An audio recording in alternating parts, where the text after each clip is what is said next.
Welcome to Real World Peaceful Parenting, a podcast for parents that are tired of yelling, threatening, and punishing their kids. Join mom and master certified parent coach Lisa Smith as she gives you actionable, step-by-step strategies that'll help you transform your household from chaos to cooperation. Let's dive in.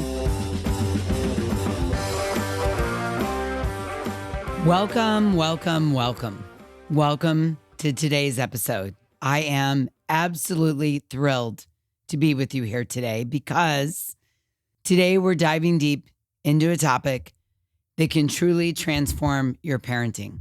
And to be honest with you, that's what I really aim to do each and every week, is bring you a topic that can help transform you on your parenting journey. And this week is no exception. So today we're going to dive into the topic of emotional intelligence. And we're doing this in the spirit of 2024 being the year of becoming emotionally regulated. So today I want to dive into the topic of emotional intelligence. And I know what you might be thinking. Oh my gosh, another parenting buzzword. But trust me, this isn't just a trendy concept. It's a game changer that can turn your home from an emotional battlefield into a haven of understanding and growth. Does that get you going? Is that got a hook that makes you want to turn up the volume and listen more? Awesome. So what exactly is emotional intelligence as it relates to parenting? Think about that for a moment. What is it? Well, simply put, it's your superpower to recognize, understand, and manage emotions, both your own and your children's.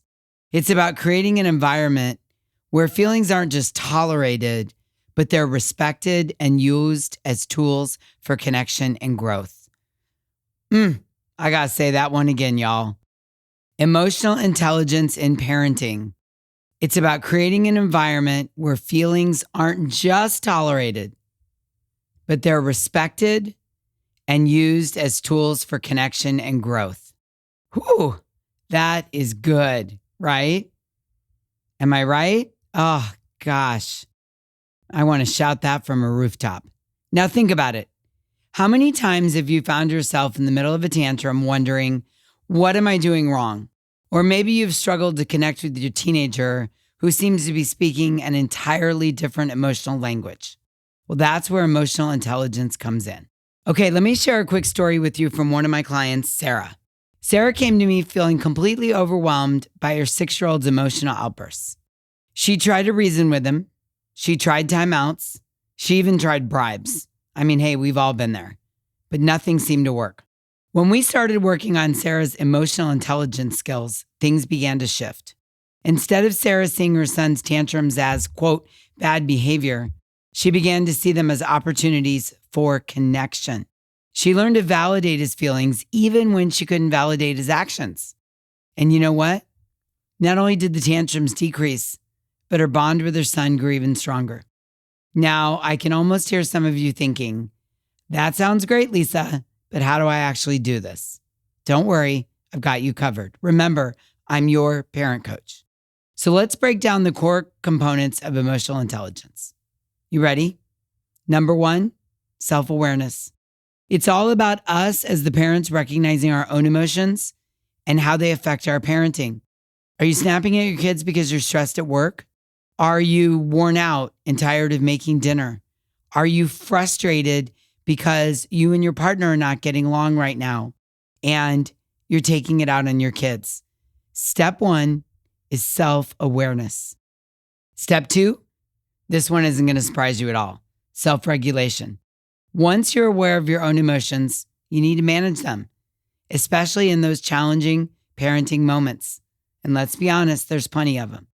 Step 3, motivation. This is all about using your emotions to achieve your parenting goals and persevere through tough times. It's not about using your emotions to belittle or confront or control or dominate or punish your kids.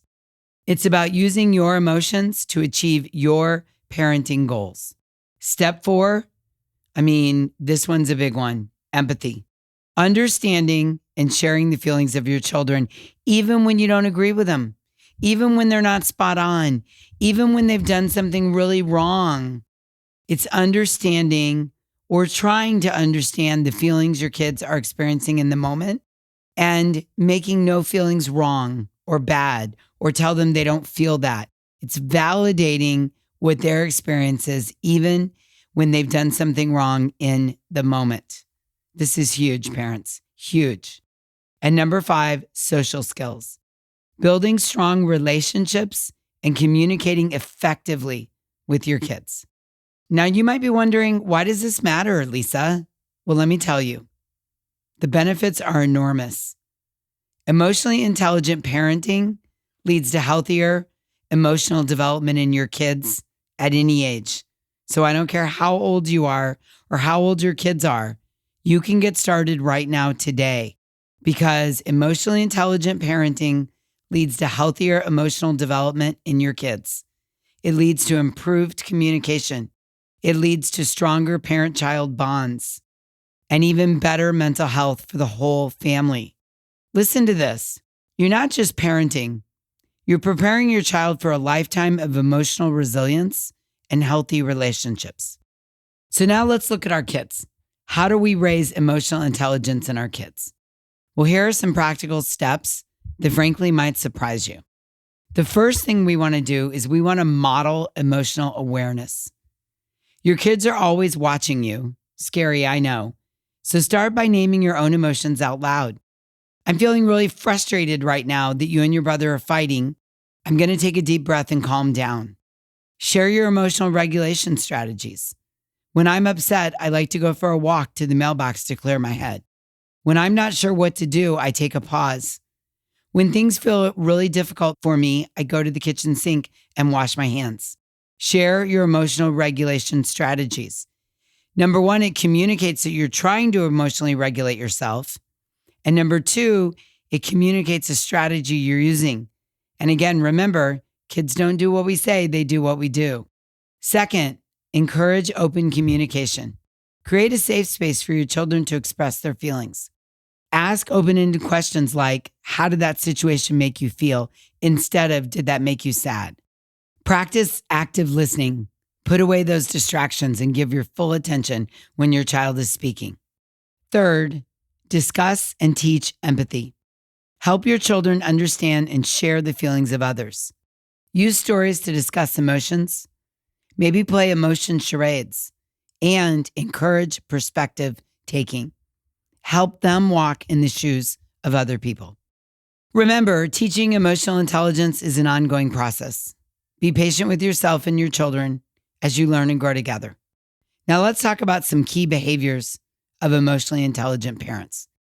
Emotionally intelligent parents prioritize self-care. You can't pour from an empty cup, right? So if we want to raise our emotional intelligence, we have to be taking care of ourselves. There's no other way around it.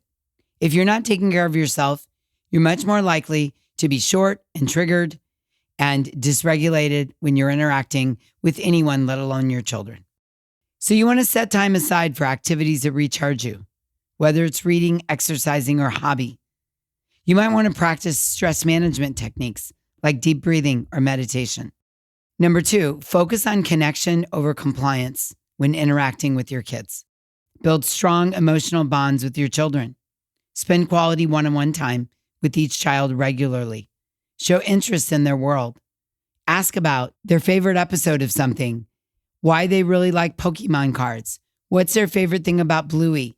Ask about their friends, their hobbies, their dreams, what they want to be when they grow up, what's their favorite food, what's their favorite thing to do with you. If they could go anywhere, where would they go? Show an interest in their world. Number 3, again, back to this recurring theme, practice empathy and validation. I cannot express how important this is at any age. Listen without interrupting or trying to fix the problem immediately. Work on reflecting back what you hear. It sounds like you're really disappointed about not getting picked or voted in for class president or making the team. It sounds like you're really upset that you studied and now feel like you didn't do well on the test. Avoid dismissing feelings. Instead of don't cry or shake it off, say, it's okay to feel sad. I'm here for you. Now I want to give you a couple of practical tools you can start using today. First, I want you to try emotional coaching with your kids. This involves being aware of your child's emotions, recognizing emotional expression as an opportunity for connection and listening and teaching. Use it as an opportunity to listen empathetically. Use emotional coaching as an opportunity to help your child label emotions, and use it as an opportunity to set limits while being empathetic, and use it as an opportunity to enforce the limits you've set with an empathetic eye. Second, incorporate mindfulness and mindfulness practices into your family routine. Try breathing buddies. Have your little one lay down with the stuffed animal on their belly. Focus on the toy rising and falling as they breathe deeply. Got older kids? Create a gratitude jar. Each day, write down one thing you're grateful for and add it to the jar. Have each person in the family do this at a set time every day, and then read them together at the end of the week, maybe over dinner or an ice cream sundae or a walk outside. I know this might seem like a lot to take in, but remember, this is a journey. You don't have to be perfect. Every emotionally intelligent interaction with your child is a step towards a stronger, more connected relationship. And what happens when we're more connected? We get more cooperation. So here's your homework. This week, I want you to practice naming your own emotions out loud. When you're feeling stressed, frustrated, or even joyful, say it out loud. Let your kids hear you out loud, identifying and processing your own emotions. This, my friends, is a total game changer. If you do nothing else this week but this is a complete and total game changer in the emotional intelligence of you and your children. And if you're ready to dive deeper into emotional intelligence in your parenting, if you're ready to raise your EQ and help your kids raise their EQ, then I want to invite you to join us in the Hive. In the Hive, I support, coach, and teach parents just like you how to implement these strategies with personalized coaching tailored to your unique family dynamics. Inside the Hive, you and I will work together to transform your parenting approach and create a peaceful home environment. So if you're ready to learn more and join, go to thehivecoaching.com and get yourself enrolled. Now, as we wrap up today, I want you to remember that you're not just teaching your children how to manage emotions. You're equipping them with life skills that will serve them well into adulthood. So take a deep breath, be patient with yourself, and celebrate the small victories. Your family's emotional well-being is worth the investment. Yeah? Yes.